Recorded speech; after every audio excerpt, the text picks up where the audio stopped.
কোরবানির পশুর হাটের খবর নিয়ে রাজধানীর কমলাপুর থেকে এই মুহূর্তে যুক্ত হয়েছেন সহকর্মী মাহিদুর রহমান। মাহিদুর, যেটি বলছিলাম শেষ মুহূর্তের বেচাকেনা চলছে, এই মুহূর্তে সেখানে ক্রেতা সমাগম কেমন দেখছেন এবং পশুর দাম নিয়ে তারা কি বলছেন?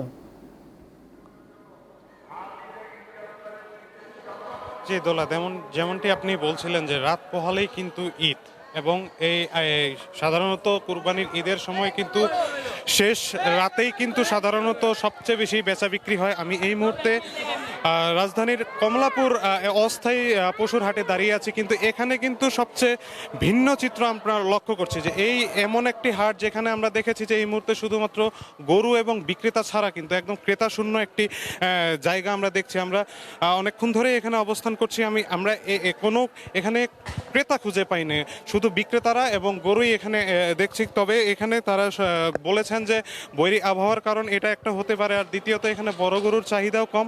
যত গরু এসেছে তারা অর্ধেকেরও কম গরু বিক্রি করতে পেরেছে, এবং তারা বলছে যে এইবারের বাজারে তারা সবচেয়ে খারাপ অবস্থার মধ্যে যাচ্ছে। আমি যদি আপনাকে এখানে কিছু বিক্রেতা রয়েছে, আমি একটু বিক্রেতাদের সাথে তারা কেন এখানে এই খারাপ অবস্থা এটা একটু জানার চেষ্টা করব। এখন আমি গরু নিয়ে আসছি জামালপুর সদর থেকে 15টা গত সোমবারে।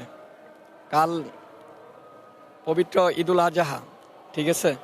অনেক কষ্টসাধ্যর বিষয় হলো প্রতি বছর গরু বিক্রি করি, কিন্তু এই বছর গরুটা যে বিক্রি করব ক্রেতার কোনো প্রশ্নই ওঠে না। এখানে কার কাছে বিক্রি করার মতো কোনো সোর্স নাই। যে গরু 1.5 লাখ টাকা, সেই গরু 65-70 হাজার টাকা দাম করে। আমরা কিভাবে গরুটা বিক্রি করব? তারপরও বিক্রি করতে চাচ্ছি, তারা একদমই নেই।